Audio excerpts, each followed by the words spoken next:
Chers auditeurs, chères auditrices, bonjour. Bienvenue dans votre émission Le Lien, comme chaque semaine, de 10h à 11h. Nous allons parler du handicap sous tous ses aspects. Nous allons aujourd'hui vous parler d'un voyage en Andalousie. Bonjour Marie. Bonjour.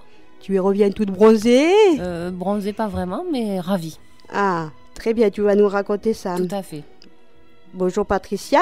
Bonjour à tous et à toutes. Nous allons fêter les journées mondiales avec toi. Effectivement, il y en a beaucoup au mois d'octobre. Et Carole, tu nous parleras d'un sport en fauteuil roulant. Oui, tout à fait. Enfin, c'est peut-être même plus un sport d'ailleurs, c'est peut-être même de l'art. C'est des compétitions surtout mondiales et européennes, donc un vrai enjeu. D'accord. Nous aurons aussi l'agenda en fin d'émission. Et une pause musicale apparemment célèbre que je ne connaissais pas. Du groupe Benda Bilili. Voilà. Alors Marie, tu nous reviens, donc tu nous as manqué la semaine dernière, tu sais. Ah. Eh bien, moi, vous m'avez manqué aussi, mais je me suis consolée parce que je vais vous faire un petit compte-rendu du voyage en Andalousie organisé par la VH qui était du 22 au 29 septembre. Et donc, je dis bonjour à tous les participants. Alors, je dis bonjour à Philippe, Annie, Jean-Michel, Valérie, Francine, Suzy, Yvette, Marie-Claire, Francesca. Et les personnes qui nous ont accompagnés, Marcel, Robert et les accompagnateurs, Marie-Josée, Corinne, Chantal et les petits bras musclés, Rémi, Philippe et Bernard, parce que bien sûr on était nombreux, mais c'est vrai que ça demandait un certain effort physique, parce que l'Espagne, l'Andalousie en tout cas, c'est très très beau, c'est très joli, mais par contre au niveau de l'accessibilité, c'est bien pensé, mais les trottoirs, c'est tout en marbre, donc quand il pleut, ça glisse, et tout le monde a entendu parler des inondations, et ensuite... Donc vous avez appris à nager. Non, ça va parce qu'on est passé au travers, parce qu'il y a eu une inondation quand on est parti à Séville mercredi. Donc je vais vous faire un petit compte-rendu. Il est beau en fait. Oui, c'est vrai. Et puis c'était vraiment très très bien, parce moi ce que j'ai beaucoup aimé, c'est que ce voyage était à la fois très culturel et en même temps on a appris le mode de vie des Espagnols et ce qui les intéressait dans leur mode de vie. Et c'était vraiment très très intéressant et très très instructif. Donc voilà. Alors évidemment, le premier jour on est parti de Toulouse dans l'après-midi et on a fait le voyage en avion de Toulouse Malaga, et comme nous l'avait dit Karine il y a quelque temps déjà, les règles de sécurité d'un aéroport font que des personnes handicapées doivent être accompagnées d'un certain nombre d'accompagnateurs, d'hôtesses et de stewards. Voilà, donc ils doivent être avertis. Là on est parti avec Air France, tout s'est très très bien déroulé, on a été très bien. Dire que ça n'a pas été un beau bordel vu que vous étiez nombreux. Ben non, justement. Non, mais parce qu'en fait, je répète donc, les compagnies aériennes comptent une hôtesse ou steward par groupe de 5 personnes à mobilité réduite. C'est les règles de sécurité, c'est écrit ainsi dans les normes des compagnies aériennes. Voilà, donc ça c'est un voyage organisé par une agence de voyage agréée, donc qui connaît ces règles-là, donc qui a prévenu la compagnie aérienne. Notamment la dernière fois, pour revenir vite fait dessus, le problème qu'il y avait eu avec les malentendants, c'est que l'agence de voyage n'avait pas fait son travail auprès de la compagnie aérienne. Voilà, qui a été prise au dépourvu, et ils ont dû donc rappeler des personnes d'accueil pour les malentendants en question qui avaient été débarqués, qui n'avaient même pas embarqué d'ailleurs. Et donc au final, nous étions 21 personnes du groupe de la VH à participer au voyage. Et il y avait aussi 2 accompagnateurs, donc le chauffeur du bus, parce qu'on avait un bus à notre disposition pendant tout le séjour, et un guide accompagnateur qui s'appelait Manuel et qui connaissait évidemment les lieux où nous nous rendions. Voilà. Donc alors ensuite les prestations hôtelières ont été particulièrement sympathiques parce que c'était très gustatif et très gourmand. Alors là, on est allé dans 2 hôtels puisque le voyage s'est divisé en 2 parties. Une partie que nous avons fait à Donc à Malaga. Voilà. Non, on n'est pas resté sur Malaga. On est allé à... itinérant, vous avez bougé. non, je vais te dire exactement où nous étions. L'hôtel. Non, mais c'est pas très grave, hein, parce que... Si, parce que c'est quand même intéressant, parce que c'est un lieu qui est dans une zone protégée de parc naturel d'Andalousie. Oh. Donc, c'était vraiment bien, parce qu'on avait une vue imprenable sur les oliveraies. Et donc, c'était un site connu et reconnu. Et puis les prestations hôtelières étaient très, très sympathiques parce que tous les jours on a mangé des spécialités espagnoles. Par exemple, moi le premier jour, ce qui m'a surpris, c'est que moi je pensais que l'Espagne c'était plutôt les agrumes, les fruits, mais en fait le petit déjeuner c'est très très charcuterie. Ils ont beaucoup de... Oui, mais ça, c'est... Alors, attention, parce que c'est pas n'importe quoi. C'est pata negra, manchego, et en même temps... Ils ont voulu faire du breakfast, là, non? Il y avait un petit peu de tout, parce que c'était mais eux, en tout cas, quand ils déjeunent, ils ont un petit déjeuner salé. Ça m'a beaucoup surpris. C'était pas le moment de faire le régime, alors. Hein. Oh, il faut être raisonnable. Il faut, de toute façon, comme on dit, la gourmandise, c'est la politesse des gens heureux. Donc, on va pas se faire traumatiser par les Slim Fast, non, mais sans rien. Non, mais franchement. Et donc voilà. Et au niveau des visites, donc, au départ Alors, on a fait une visite de la ville de Grenade. Alors, en fait, on a fait une première visite en bus. Donc on a fait le tour de la ville. Ensuite, le premier jour en fait, on a fait le voyage. Il y a eu un pot d'accueil et on s'est retrouvé dans une salle tout en marbre. Et c'est là qu'on a eu le premier aperçu de ce qu'est l'architecture andalouse. Et donc c'était tout en marbre. Il y avait un patio avec une fontaine. Et c'est tout un art de vivre en fait, c'est le reflet de ça. Et ensuite, les bâtiments extérieurs, ils sont tout blanchis à la chaux, avec un petit peu de... Alors c'est ou soit en bleu, soit en jaune, les claustras, les fenêtres. Et c'est vrai que ça, c'est très typique parce que nous, quand on regarde par la fenêtre, on voit l'extérieur, il y a des volets, tu ouvres et tu fermes. Là, eux, ils ont posé ce qu'on appelle des jalousies, donc c'est des petits croisillons qui restent en place et qui te permettent de voir l'extérieur, mais en même temps que tu sois protégé c'est-à-dire que toi, tu vois les autres, mais les autres ne te voient pas, en fait. En gros, c'est ça. Après, le nom, la jalousie, c'est... Oui, mais parce qu'en fait, culturellement, c'est pour protéger la belle demoiselle de son prétendant, en fait. Voilà. C'est des mouches arabiées qu'on appelle dans d'autres lieux. Et c'est vrai que c'est relativement joli. Enfin, c'est des petits croisillons, ils n'ont jamais tous la même forme. C'est vrai que moi, au début, ça m'a surpris parce que je me suis dit, comment on enlève ce truc? Alors, au début, j'ai dit, ah non, ça s'enlève pas. Je m'ai étonnée. Mais je me suis dit, du moment que je vois ce qui se passe à l'extérieur, ça va finalement. Et on m'a expliqué qu'en fait, ça avait une visée plutôt romantique et de respect pour la jeune fille. Donc, c'est vrai que là, j'ai un peu plus apprécié. C'est vrai. Est-ce qu'il y avait un prétendant de l'autre côté? Est-ce que tu as regardé? Il paraît que historiquement, il y en a eu un. Et par exemple, on nous a parlé de Carmen. Et donc effectivement il y a là cette espèce de jalousie entre José et le monsieur qui passe et tout ça, et donc évidemment bonjour à José. Voilà, bonjour à José et tout ça. Non mais c'est vrai que c'est assez et puis ils sont charmants. Enfin franchement, les Espagnols, ce sont des personnes qui sont très discrètes, qui ne nous ont jamais posé de questions sur pourquoi on était handicapés, qu'est-ce qu'on avait eu comme problème et tout ça, mais par contre qui ont une vraie préoccupation de faire que ce soit accessible, parce que par exemple dans l'hôtel où on a été, il y avait des plans inclinés tout le temps, et toutes les chambres étaient de plein pied, avec une salle de bain pour chacun, et c'était des petits pavillons avec un petit salon, et donc après tu avais un côté chambre, et chaque chambre disposait de sa propre salle de bain. Et c'était tout de plein pied. Donc, c'était vraiment bien. Et après, bien choisi par Philippe, voilà, alors. Très, très bien choisi. Ensuite, il y avait ce que j'appellerais, entre guillemets, les parties communes, parce qu'il y avait un côté cafétéria et restauration. On prenait le déjeuner, le côté restaurant. Et il y avait aussi une piscine. Donc, certains d'entre nous ont éménagé, notamment Marcel, qui est un vrai petit poisson dans l'eau. Alors, j'ai fait un petit coucou, parce qu'il a beaucoup aimé. Et après, c'est vrai que moi, j'ai trouvé que, effectivement, comme le voyage était très culturel, qu'on a vu beaucoup de choses, on n'est resté que quelques jours et on n'en a pas profité beaucoup de l'installation. Voilà. Et parle-nous donc des visites, parce que tu nous parles de l'hôtel. Oui, mais il y a autant à dire de l'hôtel que et les visites, c'est pareil, donc je peux durer très très longtemps comme ça.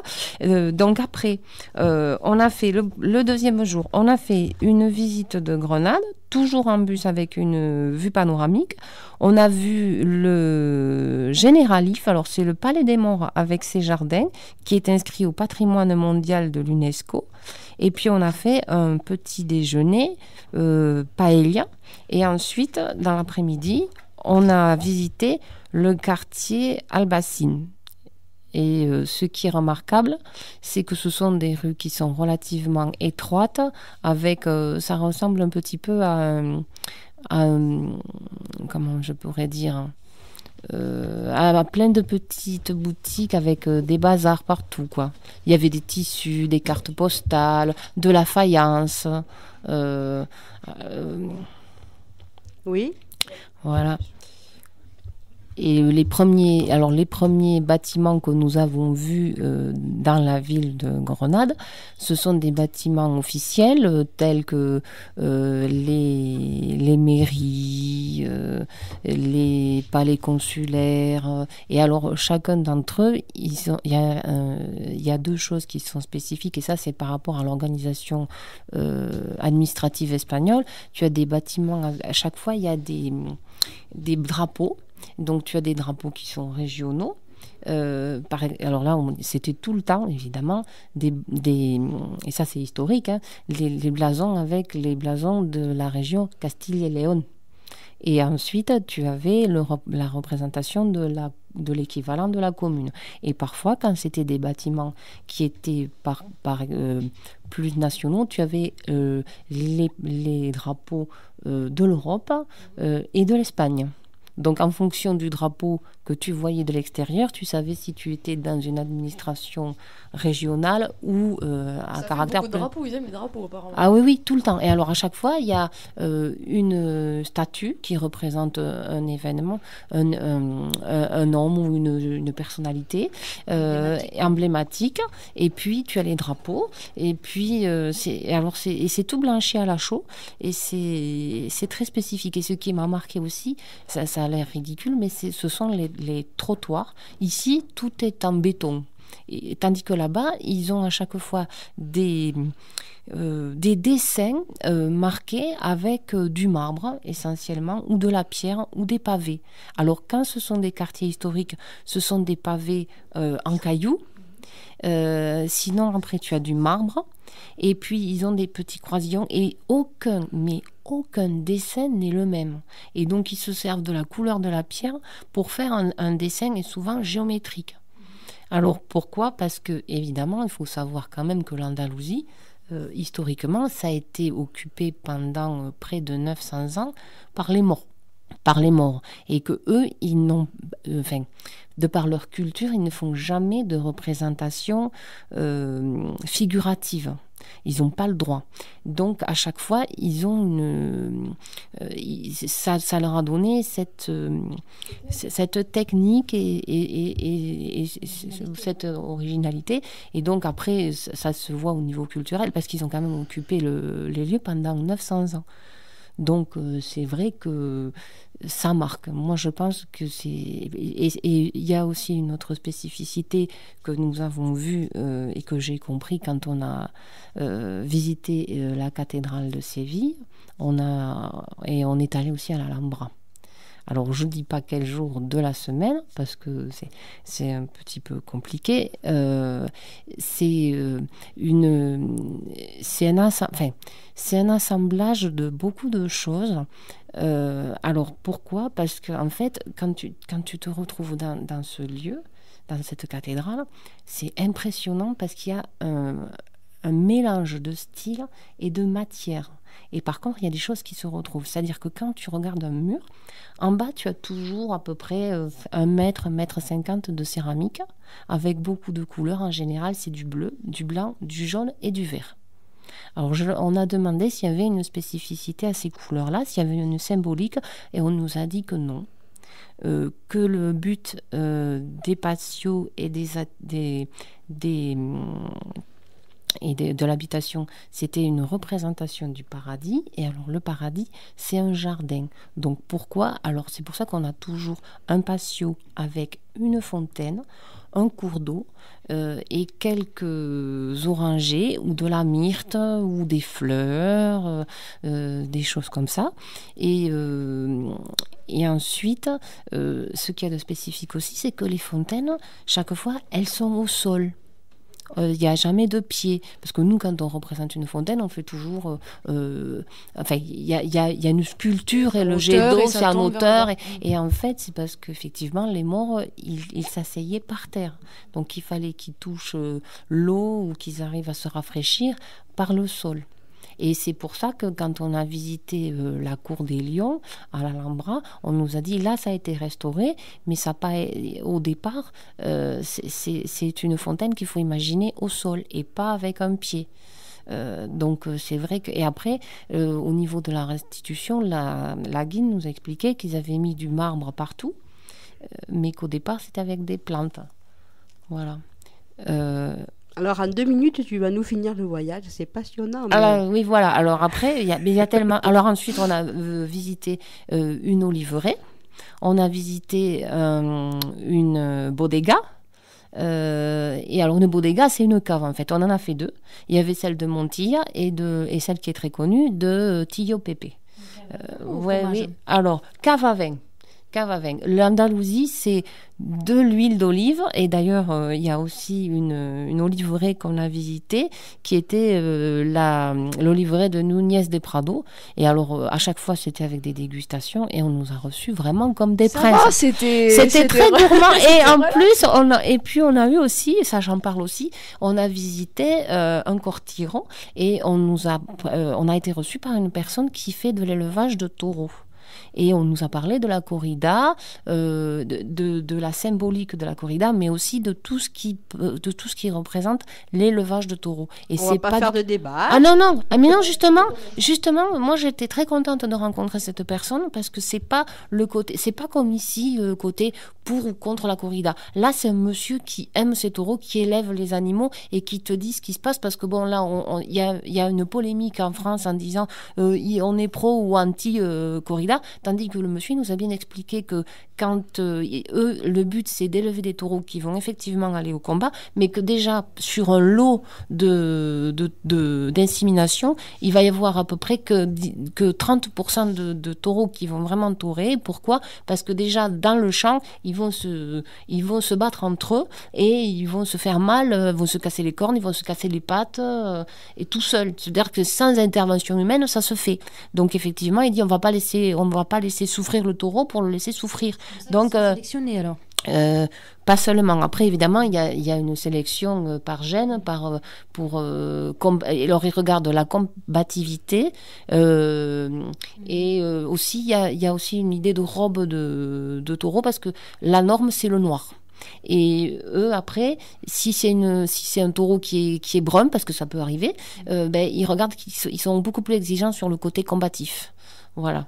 Donc je sais que je vais terminer mon propos très très rapidement et je voudrais dire combien c'était sympathique, instructif et très intéressant. Et ce que je voudrais dire aussi, c'est que j'espère que j'ai donné envie aux personnes de venir au prochain voyage organisé par la VH parce que c'était vraiment très bien. Et un coucou ô combien admiratif et à l'équipe qui a organisé le voyage. Voilà. Bravo, et aux participants. des semaines qui travaillent dessus, effectivement. Voilà. Eh bien, bravo merci beaucoup. En tout cas, moi, tu m'as donné envie d'aller en Andalousie. Voilà, non, mais c'est vrai. Je suis très contente de ça. N'hésitez pas. Et il y avait Cadix aussi, excusez-moi, c'est plus l'Andalousie, Séville, enfin, voilà. Je pourrais faire 2 émissions, 3 émissions, rien que pour en parler. Si tu veux.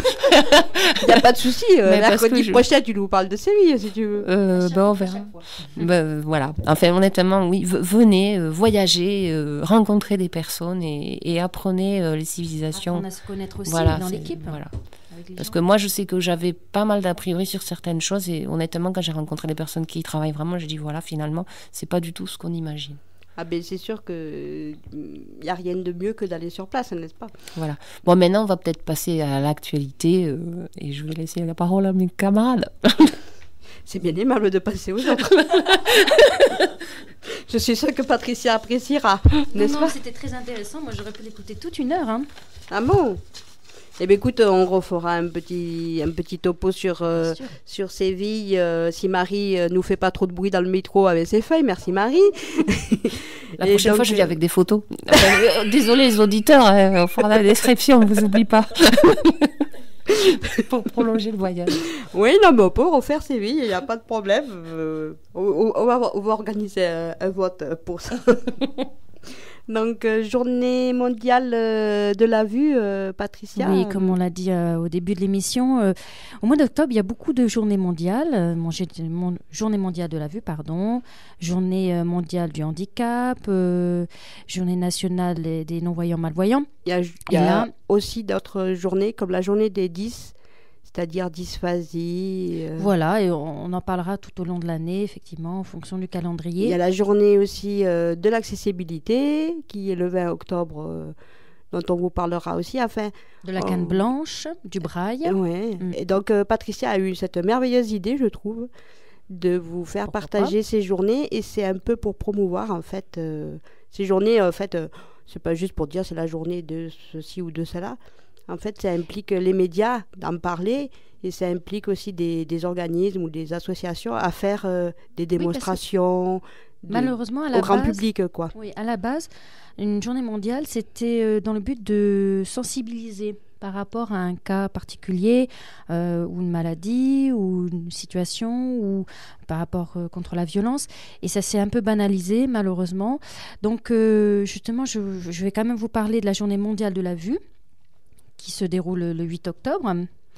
Et c'est vrai tous les ans, donc le deuxième jeudi normalement d'octobre, pour sensibiliser l'ensemble du monde aux problèmes de la cécité, des déficiences visuelles et de la réadaptation des malvoyants. Alors je répète, c'est mondial, hein, donc il ne faut pas voir juste nos pays civilisés. Voilà, donc mais il y a des déséquilibres justement, on va pouvoir le voir sur toute la partie du monde. Cette année, l'accent est mis sur la santé oculaire et l'égalité d'accès aux soins. Alors, à l'échelle mondiale, les déficiences visuelles sont plus fréquentes chez les hommes et les femmes à partir de 50 ans.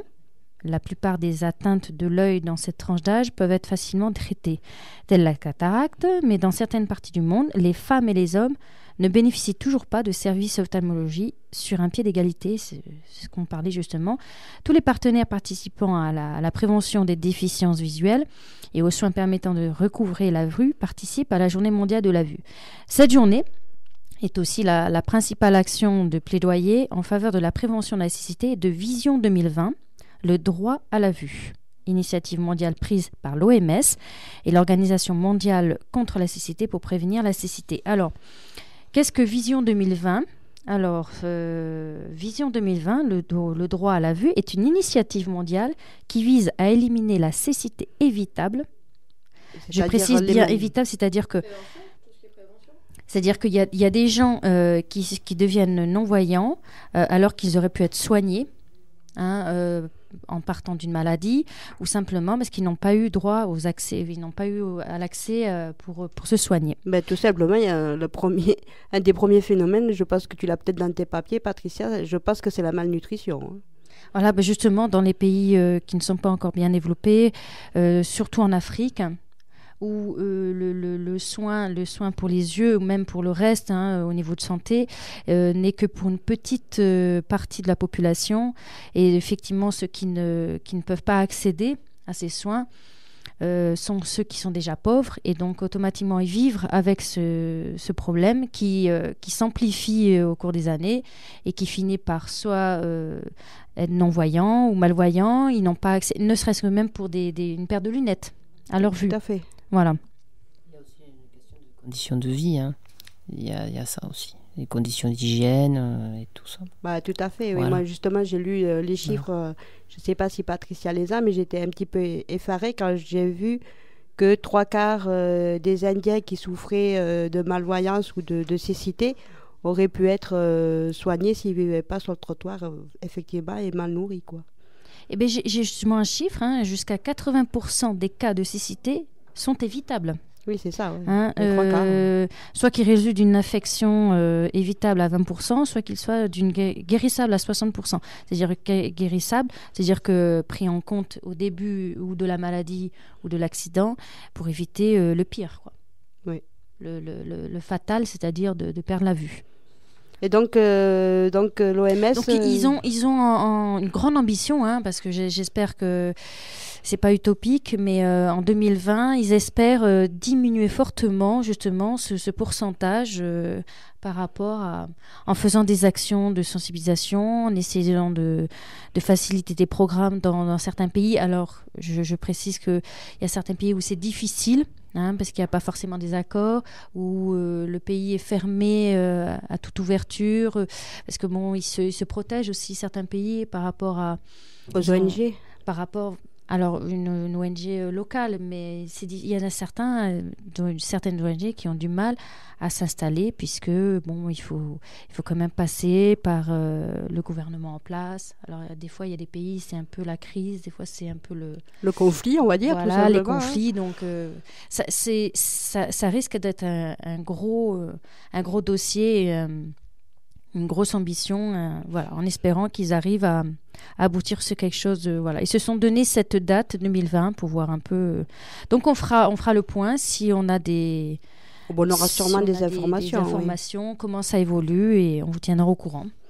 Eh bien, nous allons faire une petite pause musicale un petit peu en retard avec Benda Bilili, et Carole nous en dira 2 mots après le morceau Polio. Radio Occitanie, 60 rue d'Assaly, 31 500 Toulouse. Eh bien, on se retrouve donc dans le lien avec...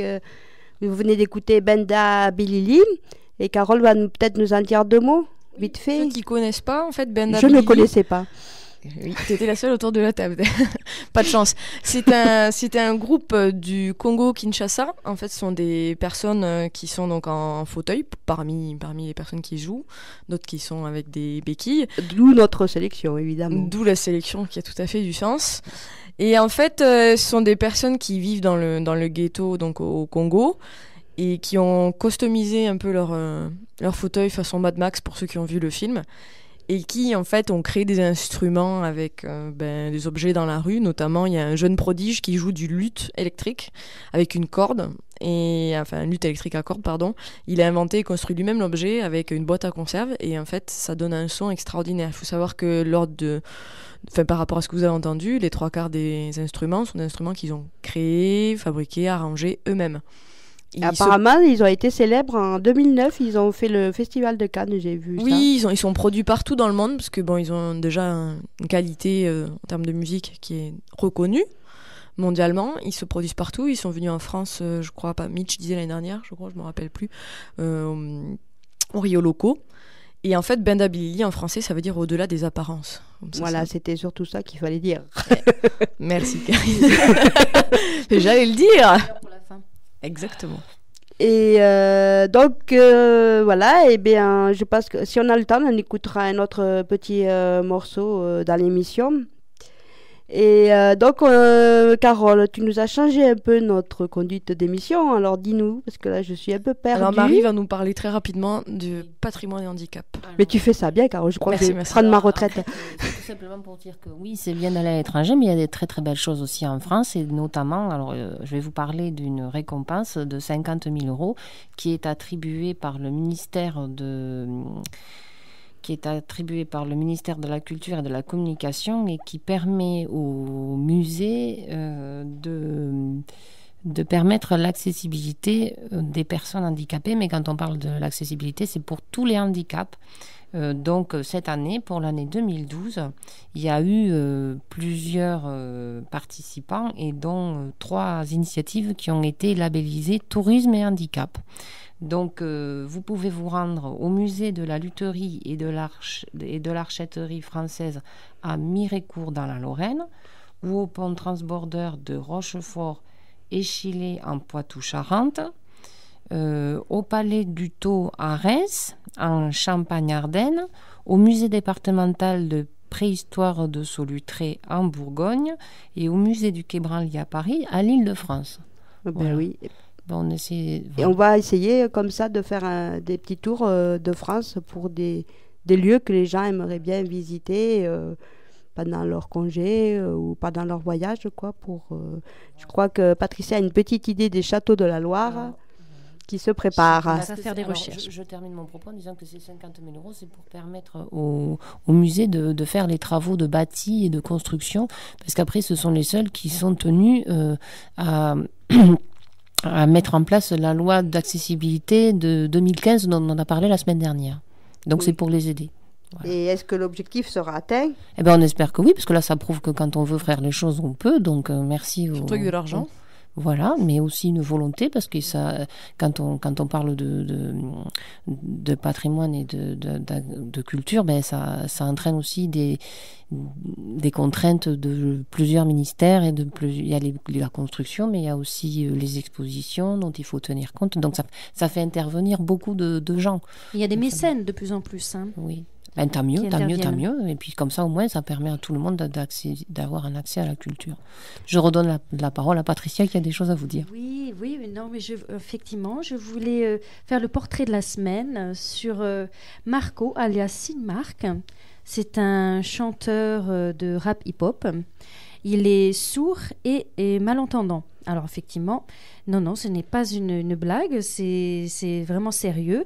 Effectivement, moi j'étais la première surprise. Je l'ai découvert, j'ai découvert ce chanteur et son groupe dans L'œil et la main sur France 5 samedi soir. Et j'ai voulu vous en parler. Donc c'est à la fois le premier rappeur, mais qui a eu un contrat d'enregistrement dans une maison de disques internationale.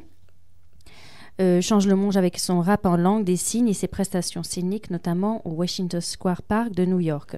Alors, Marco Vioremo, né en 1978, plus connu sous le nom de Sigmark, comme je vous l'ai dit, a commencé à faire de la musique en interprétant dans son enfance des chœurs de Noël pour des parents affectés d'un handicap auditif. En 2006, il a sorti son deuxième album et est arrivé dans les bacs en 2010, cette fois sous le label Warner Music. Il n'hésite pas à prendre position en matière de droits de l'homme et de tolérance. Ses vidéos et spectacles en direct sont bilingues. Son groupe joue et scande ses paroles tout haut, tandis que Sigmark rappe avec ses mains. Quand on est bilingue, je suppose que c'est avec la langue des signes. Voilà. La popularité de Sigmark s'étend de sa Finlande natale aux scènes d'Allemagne, d'Angleterre et d'Autriche. Au cours d'un événement exceptionnel appelé Synode, Sigmark a rappelé au Washington Square Park de New York le 23 septembre 2012, la foule reprenant en langue des signes américaine le refrain de son morceau Against the Wall. Alors ce spectacle, produit dans le cadre de la Semaine internationale de la surdité, visait à aider à construire une société où chacun a les mêmes opportunités de participer de rêver. Ceylan Chant a créé l'événement en réussissant à réunir une foule bigarrée venue vivre intensément le concert. Alors comment ça se passe au niveau du chant ? Parce que c'est vrai que c'est un peu une curiosité, on se demande comment il peut chanter. Alors les mouvements de rap en langue des signes riment exactement comme des mots prononcés. L'interprète signe en rythme et les syllabes finales de chaque ligne sont constituées de mouvements des mains et de signes identiques. La ligne de basse représente un élément essentiel pour les rappeurs sourds puisqu'elle les aide à suivre le flot de la musique et le rythme. Les expressions faciales soulignent les signes, tandis que l'improvisation constitue une partie intrinsèque du processus. Mélangez le tout sur scène et cela donne un spectacle à ne pas manquer. Voilà. À mon avis, c'est autant visuel que sonore. Hein. Voilà, c'est ça, c'est complet. Non, mais c'est intéressant, ouais. Et c'est original, je ne connaissais pas, donc j'ai découvert. Eh bien, on va rester dans la culture et on va s'adresser à notre lectrice Carole qui doit nous parler de livres. Je vais vous parler d'un prix. Alors, je ne sais pas si vous êtes au courant de ce prix qui s'appelle le prix Andy Livre. Non ? Aucune de vous ? Non. J'ai découvert ça moi hier ou avant-hier, donc comme quoi. Et ça date de 2005. Hein, le prix a été créé en 2005 et c'est un prix qui a pour but d'encourager les auteurs et de mettre en lumière toutes les personnes en situation de handicap. En fait, plus on fait de la radio et plus on découvre de choses. Exactement, on découvre plein de choses. Donc ça parle justement. Enfin, c'est un prix qui encourage donc les ouvrages traitant du handicap. Donc c'est un événement qui est organisé conjointement quand même avec Madame Aurélie Filippetti qui est la ministre de la Culture et de la Communication. À l'époque. Non, maintenant. Non, mais non. D'accord. Alors en fait, le jury qui se charge de traiter, de trier et de classer les œuvres qui sont sélectionnées est constitué de personnalités de tous horizons, dont des professionnels du handicap, des journalistes et des écrivains. Et donc ils se réunissent chaque année pour procéder à l'élection des lauréats. Alors les appels à écrits, ils ont été lancés en mars dernier. Ils ont reçu quand même 130 ouvrages, ça fait beaucoup. Ils en ont sélectionné 25 et au final il y a 6 lauréats qui ont été choisis donc, dans 5 catégories et ils ont même attribué un prix spécial. Donc je vous ai juste fait la sélection des 6 lauréats, le nom des livres. Donc on a un roman qui s'appelle Le silence des rives. En biographie on a Nous au singulier. On a un guide qui s'appelle Infirmité motrice et cérébrale, le guide. En jeunesse, je pense que c'est une BD si je me rappelle bien, Le cœur en braille. Un livre adapté qui s'appelle Salomon et la reine de Saba. Et le prix spécial pour la qualité de l'ouvrage, c'est un ouvrage qui s'appelle Acte, qui rassemble plein de photos qui mettent en image des personnes handicapées. D'ailleurs, Salomon, il y a un CD avec. Dans le livre adapté. Donc voilà ce prix qui s'appelle le prix Handy Livre. Donc à savoir que ça existe et que donc vous pouvez retrouver des ouvrages qui ont été sélectionnés pour leur qualité. Si j'ai bien compris, voilà, mais par contre, le livre parle du handicap parce que j'ai vu qu'il y avait aussi un festival des auteurs handicapés. Ce n'est pas la même chose. Non, là de ce que j'ai compris moi, ce sont des livres en relation avec le handicap. Voilà, que l'auteur soit handicapé ou non. Voilà. Et tu voulais nous parler de danse maintenant. Ah oui, je voulais parler d'un handisport qui est super sympa, qui est la danse en fauteuil roulant. Je suis tombée sur une vidéo sur internet, honte à moi, de Britain's Got Talent, tout ce qui est comme la France a un incroyable talent. Et en Angleterre, il faut savoir que... Pourquoi honte à toi? Oui, parce que c'est des vidéos pas d'un très haut niveau. Il y avait un couple de danse en fauteuil roulant qui se sont produits donc, entre deux chanteurs de moyenne qualité. Et j'ai trouvé ça incroyable. Mais Place Capitole, ils avaient fait une démonstration. Hein, tout à fait, ouais. Oui, alors que je n'ai pas vu, mais du coup j'ai souhaité vous en parler. Parce qu'en fait, en plus, le mois dernier, il y a eu la compétition mondiale de danse en fauteuil roulant qui s'est déroulée à Cancun. Donc pour la petite histoire, la première édition de la compétition, elle s'est tenue en 1968 en Suède. Alors le danse en fauteuil roulant, ça se pratique seul ou en couple. Alors le couple peut être constitué d'un danseur ou d'une danseuse en fauteuil roulant et d'un ou d'une personne valide, ou alors 2 partenaires en fauteuil roulant. Il y a aussi une formation danse en groupe, avec tout un groupe qui pratique une danse imposée.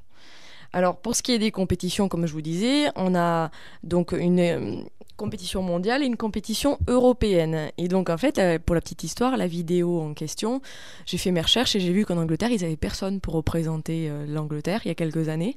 Et donc ils avaient même fait la même émission que Danse avec les stars que vous devez connaître en France, mais c'était Danse avec les stars, dont un partenaire en fauteuil. Donc il faut savoir que c'est quand même d'un niveau extraordinaire.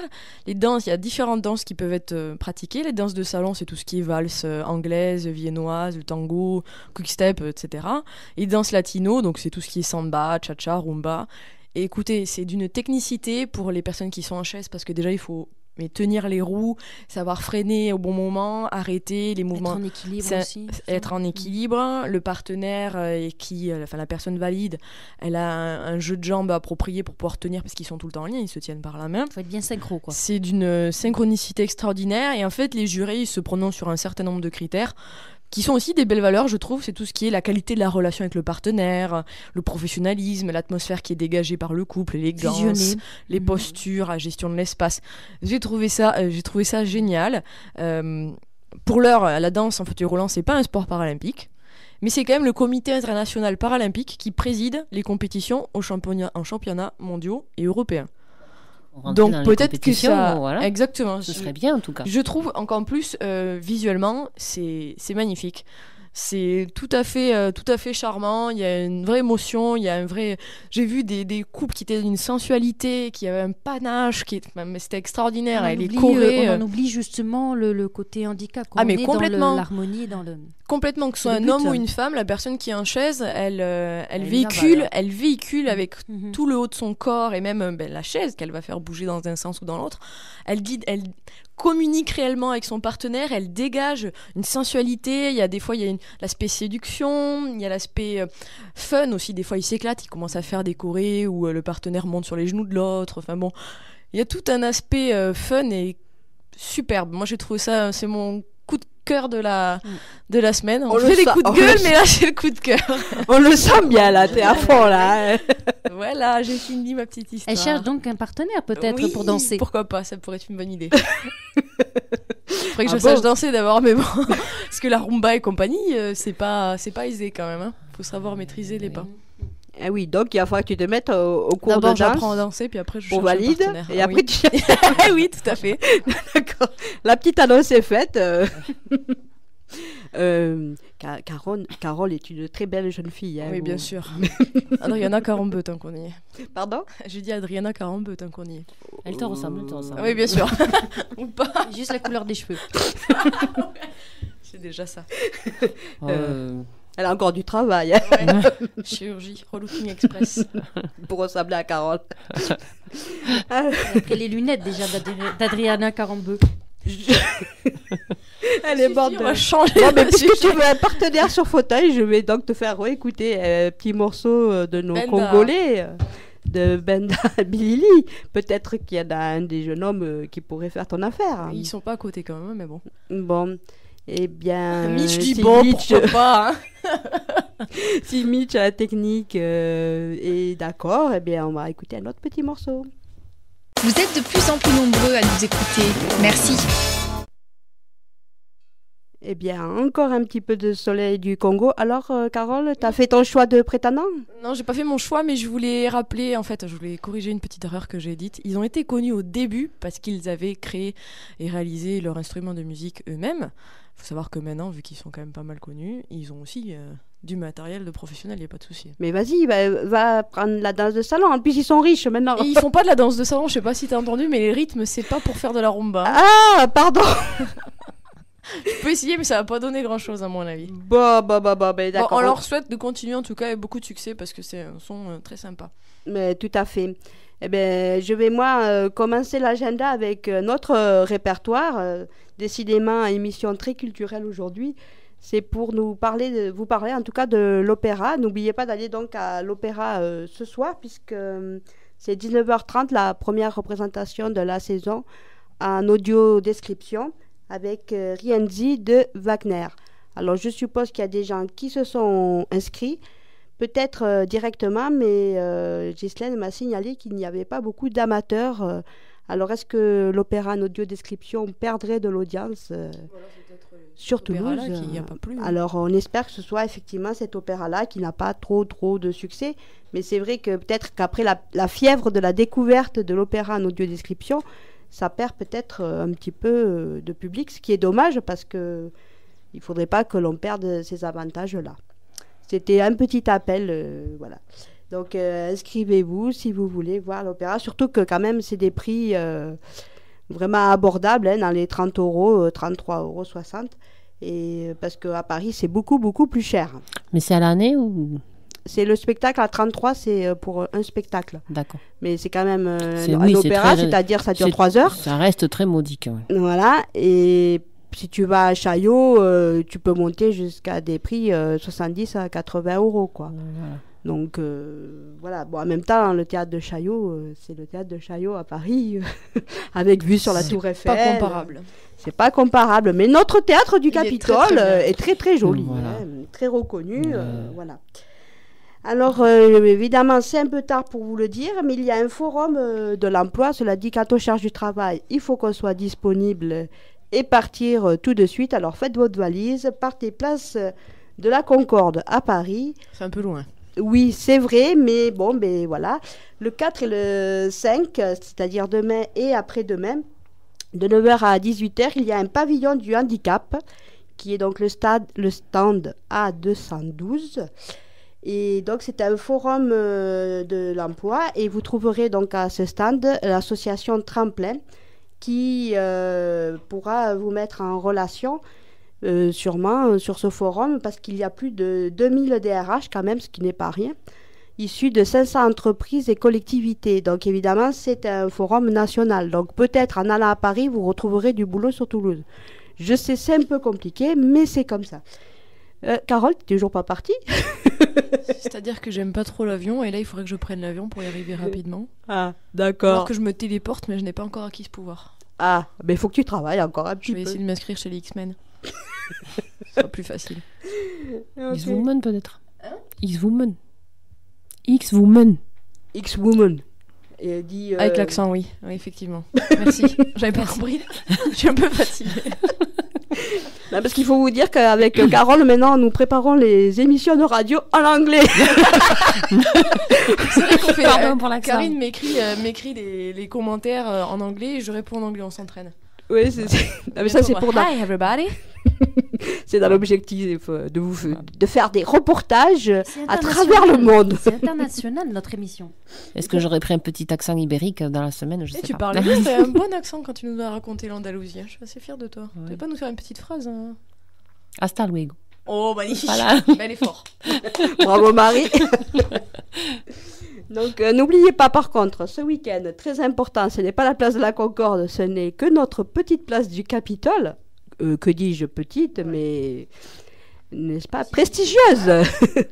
Voilà, quand les travaux ne sont plus là, les stands reviennent. Alors c'est le forum des associations qui est couplé avec en fait les journées pour les associations d'aveugles. Alors je répète, ces journées-là, si vous faites un don, vous faites un don donc à l'association. Un nom ou un don? Un don, j'ai dit. Non. J'ai entendu un nom. Bon, alors j'ai T'es un le peu prise du nez. Voilà. Non, non. Donc si vous faites un don, c'est pour l'association. Donc il y aura évidemment l'AVH qui sera là, mais certainement d'autres associations dont je n'ai pas eu écho. Voilà, j'ai fait des recherches, mais j'ai pas trouvé la liste des associations du forum C'est de, top de secret. ce week-end. C'est peut-être top secret. Mais enfin, venez faire un tour, venez nous dire coucou, parce que nous serons là. Et voilà, donc, et éventuellement faire un don pour les associations. Et justement, le but, c'est de ne pas trop en dire. Comme ça, les gens viendront sur place. Ah, c'était ça. En fait. C'est bien. Il y aura des shows tout à fait fantastiques, notamment avec les participantes de la radio. Le lien, je n'en dis pas plus. Elles ne Oh. sont pas au courant, mais Oh. Ah bon. Ouh là là, on va on va avoir du- inventer ça d'ici samedi. D'accord. Donc, le 6 aussi, quand vous serez venu nous voir, évidemment, vous aurez le droit d'aller assister au théâtre de marionnettes à 15h45. J'en ai parlé déjà la semaine dernière. Oui. C'était la péniche. Sur la péniche, oui. Tu t'en souviens? Didascalie. Très bien. C'était une interrogation. C'est parce que je sais toujours pas le dire entre temps. Très orthophoniste aujourd'hui, hein, la radio. Donc, c'était c'est la place du canal à Ramonville. Et vous avez aussi alors de la danse, encore de la danse, oui. Alors, l'initiation à la danse, Carole, pour toi, tiens, Pour les bases, pour que j'apprenne les bases. c'est ça, de 13h à 18h au 144. Voilà, qui est un lieu. Je veux dire 144 de quelle rue, mais apparemment, il n'y a pas de rue.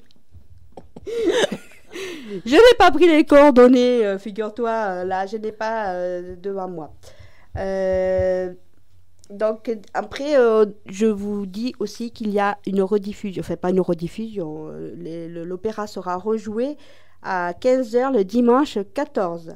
Mais avant, tu voulais nous dire quelque chose à propos du 13 octobre. Je voulais rapidement donner une information. Le dojo d'aïkido de Côte-Pavé ouvre ses portes le samedi 13 octobre. Donc à partir de 19h, il y a des démonstrations et des collations qui seront proposées à tout le monde dans une ambiance très sympathique. Vous pourrez découvrir ce que c'est que l'aïkido.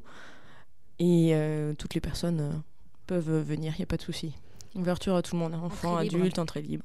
C'est donc, rappelle-nous. C'est le dojo d'aïkido qui est 5 rue Belle-Paul à Toulouse. Ah, toi, t'as l'adresse, Côte-Pavé. c'est bien. Oui, j'ai tout ce qu'il faut. À la côte Donc pavée. c'est Et le le samedi jour 13. Samedi 13 à 19h. à 19h, Oui.